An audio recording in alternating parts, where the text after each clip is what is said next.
Assalamualaikum warahmatullahi wabarakatuh. Alhamdulillahi rabbil alamin. Hamdan katsiran kama amar.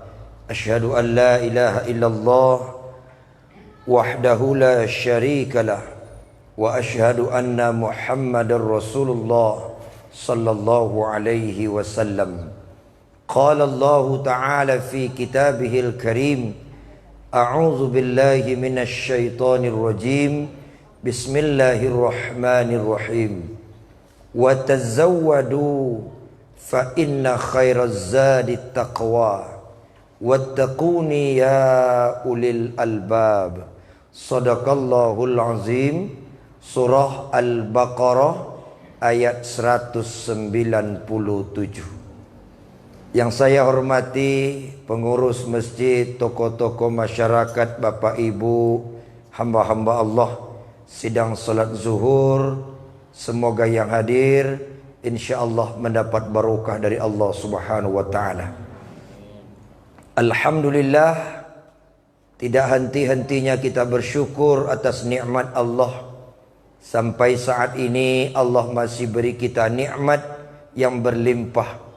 Diulang-ulang oleh Allah dalam surah Ar-Rahman, fabi ayyi ala'i rabbikuma tukadziban. Supaya apa? Supaya kita bersyukur. Banyak nikmat Allah. Wa in ta'uddu ni'matallah la tuhsuha. Andaikan engkau menghitung nikmatku, kata Allah, tak mampu kita hitung. Lalu apa tugas kita? Syukuri saja. Tugas kita mensyukuri nikmat Allah. Alhamdulillah, nikmat itu sudah sampai kepada kita. InsyaAllah menjadikan kita hamba yang bersyukur pada Allah. Berselawat kita kepada Rasul. Allahumma salli ala Muhammad wa ala ali Muhammad. Assalamu alayka ya Rasulullah. Bapak Ibu yang saya muliakan, menyambung kajian kita pada Kamis yang lalu, masih bertema tentang ulil albab atau ulul albab. Dalam Al-Quran diulang-ulang oleh Allah sebanyak 16 kali. Bahkan dalam sindiran Allah juga mengatakan afala tatafakkarun, afala ta'qilun. Apa engkau tak punya pikiran? Apa engkau tak punya akal sehingga engkau membangkang melawan aturan-aturan Allah? Kenapa tidak menjadi ulil albab? Kenapa tidak menjadi orang cerdas dalam berfikir? Seperti yang saya terangkan kemarin, ulil albab itu gabungan antara yatafakkaru dengan yatazakkaru. Yatafakkaru artinya fikir, punya logika, ilmu diisi agar logika itu sehat. Tapi ingat, ketika ilmu itu hanya sampai kepada logika, tidak mengambil yatazakkaru dari Al-Quran, inilah orang-orang cerdas yang banyak melawan Al-Quran, disebut dengan kapitalis. Banyak menjadi orang-orang yang hanya sosialis, liberalis. Kenapa? Karena mereka pintar otaknya melawan Al-Quran. Dan ini juga berbahaya. Sekarang ini lahirlah orang, Bapak Ibu, ahli-ahli fikir, tapi tidak mengambil Al-Quran sebagai rujukannya. Sebagai orang yang beriman, mesti punya komitmen. Siapapun yang berfikir, siapapun yang berpendapat, apapun statementnya, ketika tidak sesuai dengan Al-Quran, orang beriman wajib menolaknya. Hukumnya wajib. Kalau tak menolak, berdosa dia. Contoh, zaman dulu ada orang cerdas, diakui kecerdasannya, bahkan sampai pada abad ke-21, sampai tahun 1990-an, pemikirannya dipakai. Siapa dia? Teori Darwin. Teori Darwin itu dikenal jenius otaknya. Tapi teorinya bertentangan dengan Al-Quran yang mengatakan manusia dari monyet. Sempat terjadi perdebatan di sebuah kampus Kata mahasiswa sebagian, manusia itu dari Adam. Oh, dibantah oleh pendapat mahasiswa yang lain. Tidak, manusia itu dari monyet. Oh, berdebatlah mereka. Datang dosen. Gini saja. Yang merasa keturunan Adam sebelah kanan. Yang merasa keturunan monyet sebelah kiri. Tak ada yang mau. Semua minggir sebelah kanan. Berarti tak masuk akal. Pemikiran yang tak masuk akal. Pemikiran yang tak masuk dalam logika. Siapa orang-orang yang disebut oleh Allah sebagai ulil albab? Di antaranya, dari banyak yang sudah saya terangkan pada Kamis-Kamis yang lalu, kita terangkan pada kesempatan ini tentang surah Al-Baqarah ayat 197, yaitu watazawwadu fa inna khairaz zadi takuni ya ulil albab.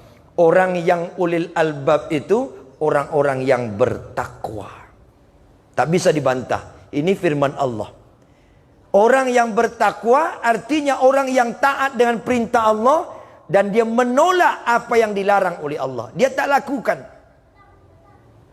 Siapa orang yang bertakwa itu? Dikuatkan oleh hadis Rasulullah dari Abu Dzar radhiyallahu an, yang diriwayatkan oleh Imam At-Tirmizi. Dalam hadisnya Rasul mengatakan, ittaqillaha haitsu ma kunta.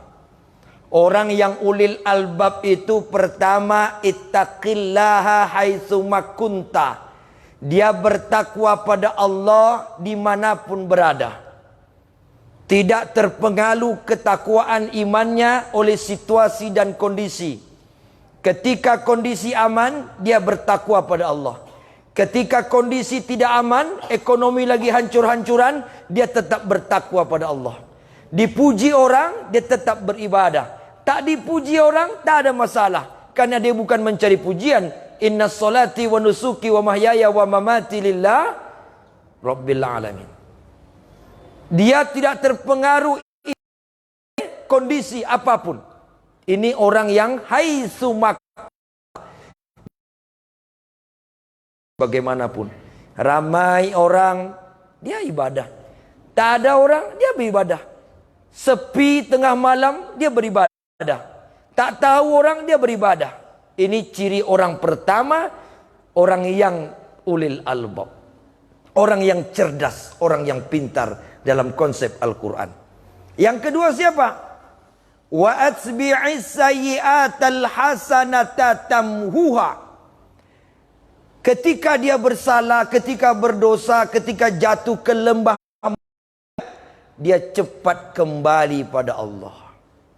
Itu gunanya Bapak Ibu kita punya ilmu. Maaf bicara, sebenarnya kita Bapak Ibu tahu banyak orang-orang tua kita. Ya, banyak orang Islam tahu dia salah. Dia tahu dia sudah masuk ke lembah maksiat dalam Ahad. Berapa orang yang datang? 16 orang. Yang datang itu pun ibu-ibu. Bapak-bapak tadi datang. 16 orang belajar-belajar, ngerucut, tinggal 13 orang. Lalu yang lain ngomong, sebenarnya banyak Pak Ustadz yang tak bisa baca Quran. Malu. Malu dibilang, dah tua masa tak pandai baca Quran. Saya beritahu, malu masuk sol saya ajarkan. Dari Iqra 0 itu dari usia 45 sampai umur 65 murid saya. Tidak saya pungut biaya. Saya kasihkan kesempatan. Nggak dibayar, nggak usah bayar. Datang mau datang, saya ingin jamaah saya ketika mati dia bisa baca Quran. Selesai tugas saya. Ketika saya mati nanti, mereka masih baca Quran. Apa yang saya ajarkan? Mengalirlah amal itu. Au ilmin yantafa'u bi. Itu yang saya minta. Itu pun tak datang. Habis 1 tahun, saya umumkan lagi, saya ulang lagi. Khusus bapak-bapak. Laki-laki, silakan datang ke rumah saya. Belajar Quran, tahsin. Banyak ketika wirid Yasin. Maaf bicara Pak ya. Ketika wirid Yasin, nyuruh mimpin baca Yasin, tolak menolak. Pimpin Yasin Pak, Ustaz tak tibu, Pak Imam tak tibu. Sakit. Tenggorokan sakit. Bapak isi pimpin Yasin Pak, kacamata tinggal. Sebenarnya tak pandai baca Quran. Ketika ada kumpul-kumpul keluarga, siapa yang jadi imam? Tolak menolak. Hang selah. Kan sebenarnya apa? Dia tak mau ngaku bahwa dia tak bisa baca Quran. Tapi tak mau kembali.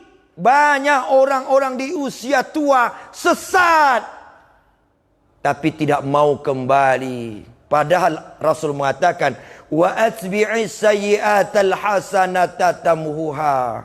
Iringilah kesalahan, maksiat, dosa, kekurangan kita dengan kebaikan. Maka bapak ibu datang ke masjid tanpa diniatkan minta ampun dosa. Bapak sudah diampunkan dosa oleh Allah. Ibu sudah dihapuskan dosa oleh Allah. Dari rumah datang ke masjid, tak ada niat supaya dosa kita diampun. Tidak ada niat. Tapi Allah otomatis mengampunkan. Kenapa? Karena kebaikan menghapuskan keburukan.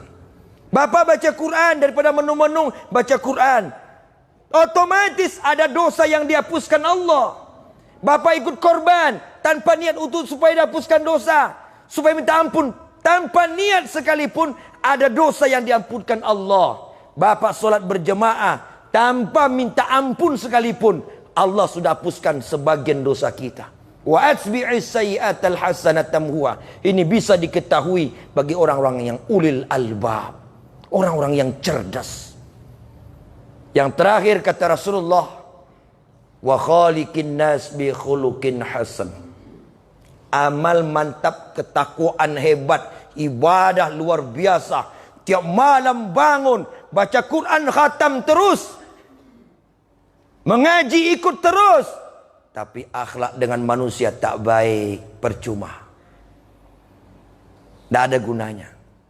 Untuk apa baca Quran rajin, menfitnah nomor satu? Untuk apa bersedekah tapi menyakitkan? Untuk apa kita rajin ruku dan sujud tapi dengan tetangga tak baik? Wa khaliqin nas bi khuluqin hasan. Maka Rasul mengatakan, aku diutus di dunia ini bukan ngajar kalian solat. Yang pertama bukan mengajarkan haji. Yang pertama bukan mengajarkan kalian baca Quran. Yang pertama bukan untuk membentuk kalian itu menjadi orang-orang yang soleh. Tapi aku diutus kata Rasulullah, innama bu'istu liutammima makarimal akhlaq. Memperbaiki akhlak. Wa khaliqin nas bi khuluqin hasan. Baikkan akhlak kita. Ada orang Pak Ustaz rajin solat tapi akhlaknya tak baik. Perbaikilah ibadah. Ada yang salah tuh. Solat rajin, emosi membludak, sekali protes marah, tapi dia rajin ke masjid Pak Ustaz. Berarti amal ibadahnya ada yang salah. Perbaiki. Kenapa? Karena tak membentuk karakter akhlak yang baik dalam diri kita. Maka orang yang cerdas itu nampak dari akhlaknya, nampak dari budi pekertinya. Inilah orang-orang yang disebut oleh Allah ulil albab. Mohon maaf lahir batin. Subhanakallahumma bihamdika asyhadu an la ilaha illa anta asyhadu an la ilaha illa anta astaghfiruka wa atubu ilaik.